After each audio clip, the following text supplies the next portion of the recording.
E prossigamos em conhecer o Senhor. Como a alva será a sua saída.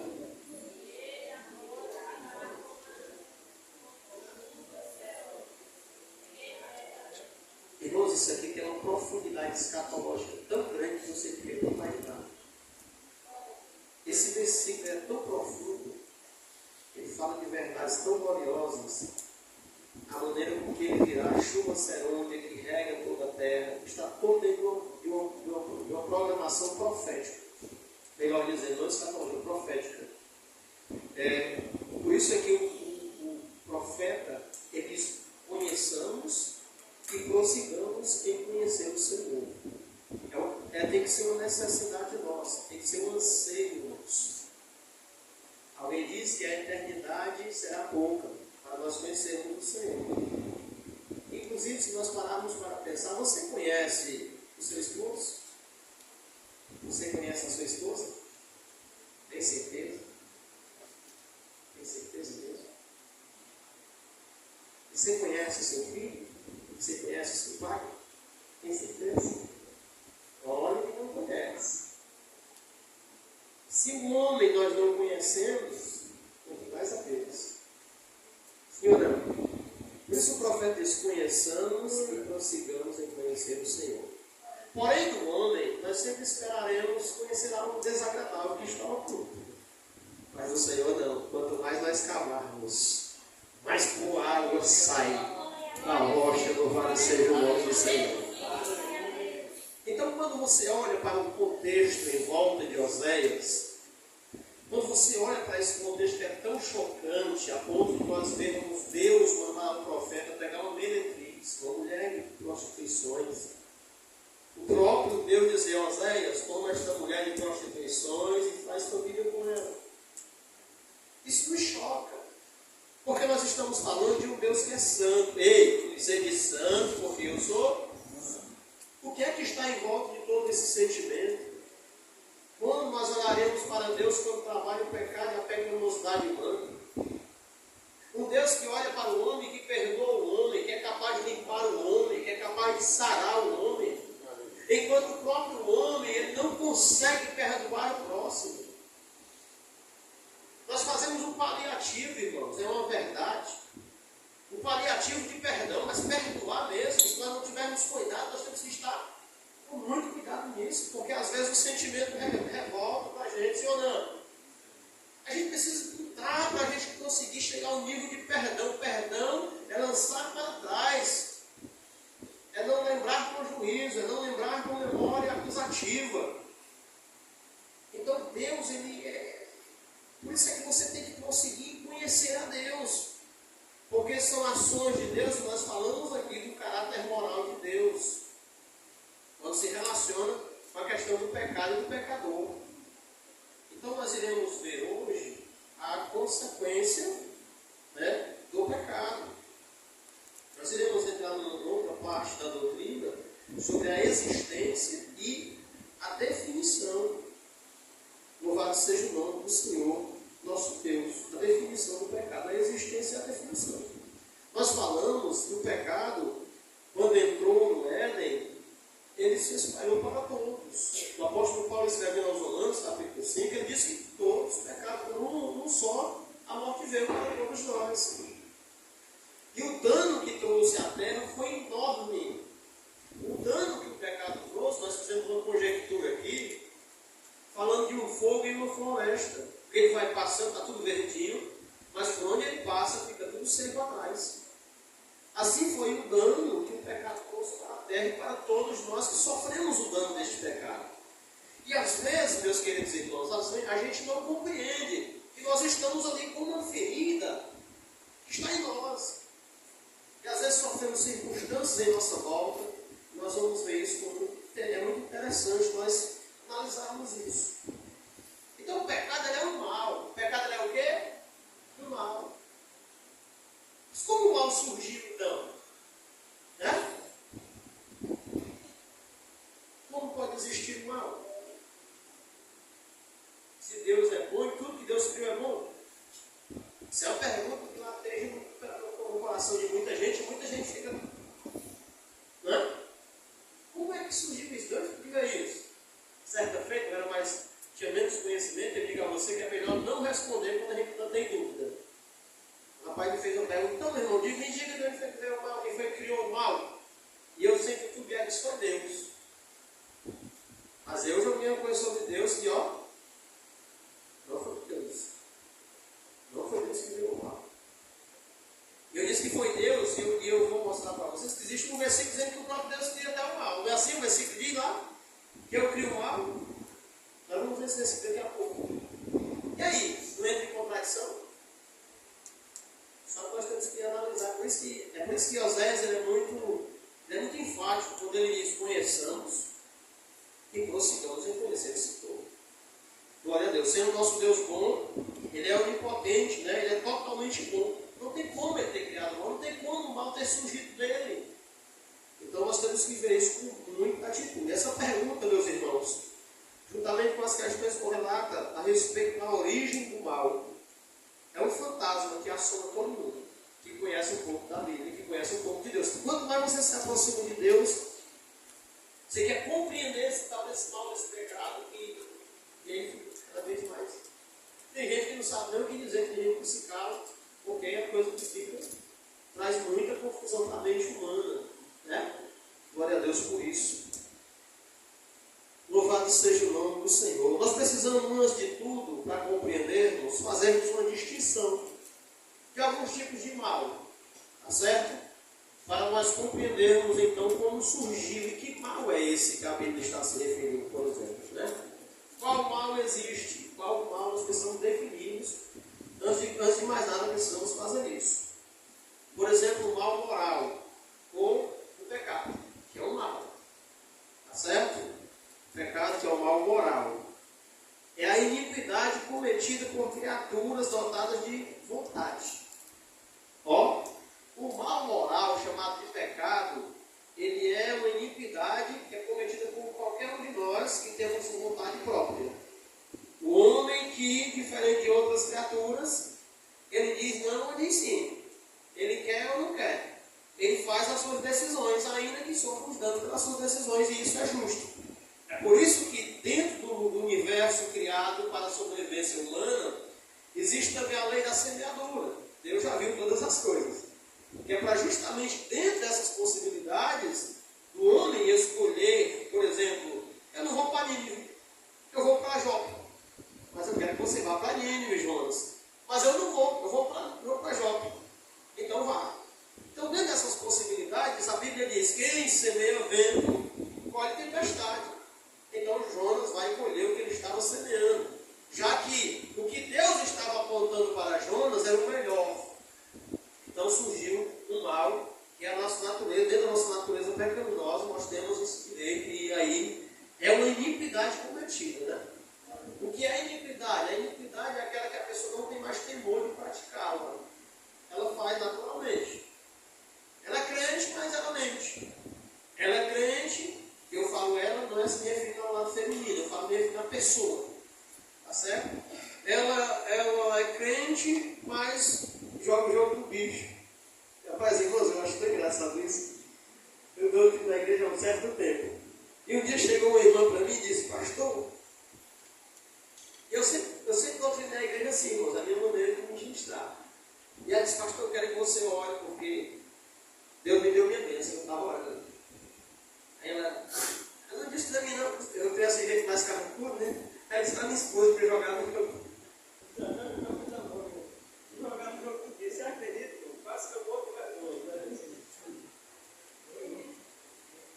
E eu digo, eu vou dar um carão nela, mas misericórdia. E a minha esposa disse, não, deixa isso. Não, irmão, esse negócio não dá certo não.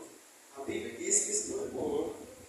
Enfim, normal, né? Se a gente está dizendo não faça, a pessoa vai e faz, a pessoa não tem a vontade própria dela, sim ou não?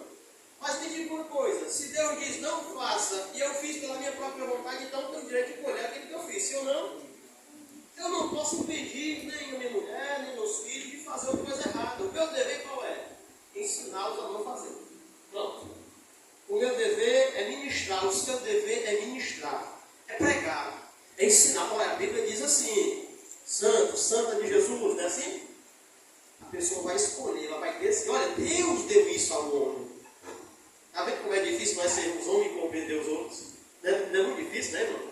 Todo mundo querendo meter a pedra naquela mulher em adultério. Todo mundo. Estava todo mundo lá e vamos meter a pedra. Mas antes disso, vamos levar Jesus, nós queremos saber se ele sabe se veste mesmo. Hein? Aí quando chega lá, eles se decepcionam, se frustram com Jesus, porque Jesus revela que todos eles têm a própria mesma natureza, está vivendo numa terra pecaminosa, todos nós estamos presos nesse tabernáculo. Olha como é difícil o nosso relacionamento fora de Cristo. Por isso é que quem está em Cristo não é criatura. Tá certo? Por isso é que a unidade do corpo, a Bíblia se refere, eles sejam um como eu e o Pai somos um, nós também sejamos um. Por isso é que em Cristo as coisas se modulam. Olha como eu disse para os irmãos, quando nós começássemos essa doutrina sobre o pecado, nós iríamos compreender um pouco mais outras doutrinas, santificação, né? Eu falava regeneração, e regenerou, e agora entrou no corpo de Cristo. Está ligado na videira verdadeira. Então nós vamos compreender algumas outras situações importantes. O mal natural é a desordem e decadência do universo. O mal natural. Houve um tsunami, irmão. O avião caiu, né? A gente viu que o avião caiu ali, foi uma pane lá na... Né? O mal natural aconteceu, eu digo, irmão, quem fez o avião? Foi Deus ou foi o homem? Hã? O homem. Né? Nós não podemos atribuir a Deus uma falha humana.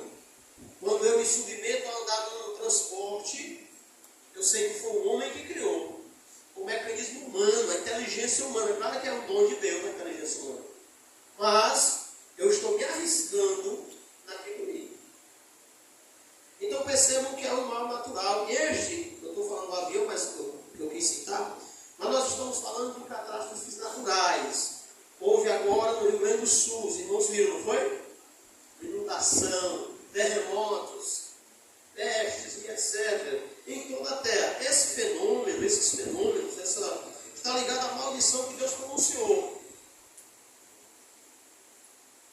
Gênesis capítulo 3, irmãos, lembram? Por causa de ti, Adão.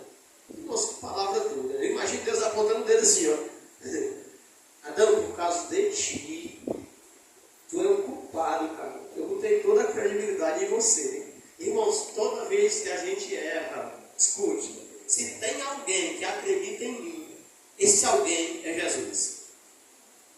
Se tem alguém que acredita em você, esse alguém é Jesus. Mas acredite, toda vez que eu errar, Jesus está dizendo, eu acredito em tu, rapaz, como é que tu faz uma coisa dessa comigo? Né? Pedro, eu acredito em tu, Pedro, como é que tu... Né? Mas aí Jesus é maravilhoso, continua nos dando credibilidade. Né? Mas ele, olha, por causa de ti, escute, toda vez que eu deixar de fazer o que era para ser feito, vai ter consequências. Toda vez que eu deixar de fazer o que a Bíblia me ensina a fazer, me manda a fazer, vai ter sempre uma situação. Vai ter sempre por causa de ti. Porque tu não agiu, porque tu não fez. Né? É assim? Eu lembro-me quando eu estava aqui, eu vou usar aqui como uma forma de esclarecer melhor. O meu carro estava com um probleminha e o irmão Raul disse, rapaz, não deixa ninguém ir porque ninguém conhece o problema. E de fato ele tinha razão, vai dar errado. E eu fiquei, meu Deus, e agora vai dar errado mesmo. Aí não é que deu errado mesmo. Por quê? Porque eu deveria ter agido antes, né? Eu deveria ter feito o que era correto se fazer. Mas eu não fiz. Então todas as vezes que nós deixamos de fazer o que é correto, consequências por causa da nossa ação virão. Certamente, louvado seja o nome do Senhor. Então, existe outro tipo de mal, né? O mal natural. Vocês estão entendendo, amém? Nós estamos falando sobre o mal. O primeiro mal é o mal justamente do pecado, que é a iniquidade. Tem o segundo mal, que é justamente da nossa natureza caída, a terra que foi amaldiçoada por Deus, acontecem essas coisas. Né? E o terceiro mal, louvado seja o nome do Senhor, é o metafísico. Né? Aquele que é aquele involuntário, né? Pessoa, a parte suficiência mental, né? E outras outras coisas mais, que é voltado para nós seres humanos, né? É um mal também. É um mal também que está envolto com o nosso corpo, com a nossa alma, com a nossa vivência. Os irmãos compreenderam que há 3 formas de males na Bíblia, tá certo? Porém, a Bíblia diz e afirma que Deus é bom. Que Deus é bom. Então veja, nós vamos ver que em Deus não tem nada de mal. Tudo é bom em Deus. Vamos ver, por exemplo, o salmista no Salmo 100, versículo 5, ele diz assim: porque o Senhor é bom. O Senhor é bom. E eterna a sua misericórdia, e a sua verdade estende-se de geração em geração. O salmista diz isso, e Mateus também, e Marcos também, no capítulo 10, versículo 18. Ele diz: e Jesus lhes disse: por que me chama bom? Ninguém é bom senão um, e é Deus. Então olha Jesus atribuindo aquilo que o salmista já atribuía a Deus. Ele é bom. Então, quando eu disse que ele criou o mal, eu fiz errado. Eu fiz errado porque eu não soube distinguir que mal é que nós estamos falando. Que mal é que nós estamos falando? Que mal é que nós estamos atribuindo a Deus? Nós estamos atribuindo a Deus um mal satânico? Não. Nós estamos atribuindo a Deus o mal das catástrofes naturais que foram proporcionadas pela queda humana. Nós estamos proporcionando a Deus o mal porque alguém nasceu com problema de saúde. Que mal nós estamos atribuindo para que o Senhor seja o culpado deste mal, sendo que a Bíblia nos diz que Ele é bom, que tudo que Ele fez é bom. Ele criou isso com o seu poder. Deus criou tudo com o seu poder. Foi Deus quem fez tudo. Então, Jeremias, capítulo 32, versículo 17, que é que o profeta diz: ah, Senhor Jeová, eis que tu fizeste os céus e a terra, com o teu grande poder e com o teu braço estendido. Não te é maravilhosa demais coisa alguma. Nada que surpreenda o homem surpreende Deus. Tudo que ele fez com o poder dele. Ele é bom, ele é maravilhoso, e tudo que ele fez com o seu poder, já que ele é onipotente. Então veja, nós estamos tratando de uma figura maligna, uma figura do mal que entrou na terra, tá certo? Sendo Deus o criador de tudo, sendo Deus poderoso, sendo Deus bom. Glória a Deus, dá para acompanhar aí, irmão, direitinho? Mateus capítulo 19, versículo 26, Jesus diz assim: e Jesus, olhando para eles, disse-lhes: aos homens isso é impossível, mas a Deus tudo é possível. Glória a Deus. Então foi Ele quem criou tudo. Gênesis capítulo 1. E disse Deus: haja luz, e houve luz. E viu Deus que a luz era boa. E disse Deus: haja, e começou a acontecer. E todas as criações de Deus, Ele disse, e é bom. O negócio que eu estou fazendo aqui é coisa boa. Se você ler o capítulo 1 de Gênesis, versículo 1 e 2, nós vamos ver a criação de Deus. Quando você lê o Evangelho de João, capítulo 1, versículo 3, no princípio era o Verbo estava com Deus, e o Verbo era Deus. Ele estava no princípio com Deus, tudo que foi feito, sem Ele não teria sido feito nada. Então nós vamos ver que Ele criou todas as coisas. Ele fez todas as coisas. E todas as coisas eram bom. Tudo quanto Ele criou era bom. Gênesis capítulo 1, como eu falei. O sábio em Eclesiastes, ele diz assim, capítulo 7, versículo 29. Vede, sábio falando, vede, isto tão somente achei, que Deus fez ao homem reto. Quando Deus terminou de criar o homem, Ele disse que o homem não prestava? Ou Ele disse que o homem era boa a criação dele? Ele ficou satisfeito com a sua criação. Aí o que é que o sábio diz? Olha bem, mas ele buscou muitas invenções. Quem buscou? O homem. O homem buscou muitas invenções. Mas Deus criou um homem reto, perfeito. Quando você olha essa palavra reto, você vai lembrar de quem? De Noé. Você vai lembrar de quem? De Enoque. Você vai lembrar dos homens de Deus que andaram com Deus, que Deus transladou. Por quê? Porque eram homens retos. Homens que atingiram um nível de perfeição que Deus tinha no princípio. Olha que coisa interessante. Olha aí como é importante. E eu acho lindo porque a palavra diz, olha, nós temos que crescer até chegar à estatura de varão perfeito. Não é assim que a Escritura diz? Nós temos que ter um crescimento no nível espiritual, no nível de conhecimento de Deus, a ponto de chegarmos a um nível de estatura de varão perfeito, de perfeição. Deus quer que eu melhore cada dia. Deus quer que eu melhore, Deus quer que eu aprenda. Né? Agora aqui é como se fosse uma faculdade para ser engenheiro.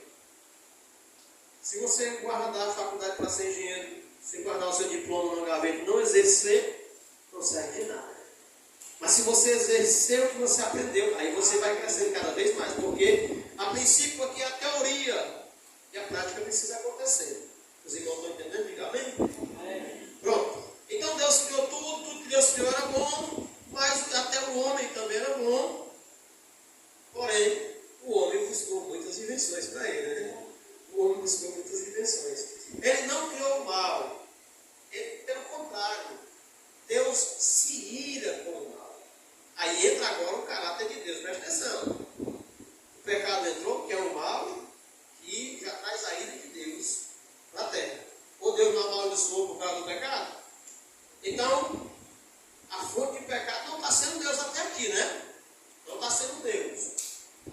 Quando Deus se ira, o salmista, no Salmo 7, e no versículo 11, ele diz, Deus é juiz. Deus é um juiz justo. Um Deus que se ira todos os dias. Por que o nosso Deus se ira todos os dias?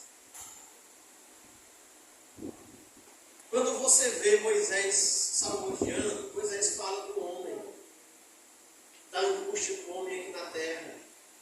Quando você vê Paulo falando, Paulo fala da nossa angústia como homens aqui na terra, a nossa incompreensão, as nossas idas e vindas, o sofrimento de carregar uma coisa horrível, é presa em uma situação. Você está entendendo como é que a complexidade é grande? Esse é um homem. O homem que caiu, que sofreu o mal do pecado, e que todo dia causa a ira de Deus. O salmista chega a dizer, meus ossos estão todos doídos. Meu pecado me consome, o Senhor nos consome. Moisés diz isso, o Senhor nos consome. Eles sabem, eles entendem que essa caminhada, por mais que nós lutemos aqui, a gente ainda é pessoas pecadoras, é todo dia uma luta da gente. Até as pessoas que têm brincadeira com a gente crente, né? Mas nós estamos aqui, crentes em Jesus. É melhor ser crente em Jesus, né? É melhor ser crente em Jesus. Porque crente em Jesus, ele não tem felicidade, ele tem alegria, não é verdade, irmãos? Sim ou não? Crente em Jesus, ele tem alegria pelo Espírito Santo. Então, veja bem, o apóstolo Paulo está pregando aos Romanos, capítulo 1, versículo 18, ele diz, porque do céu se manifesta a ira de Deus sobre toda a impiedade, o mal do pecado, sobre toda a impiedade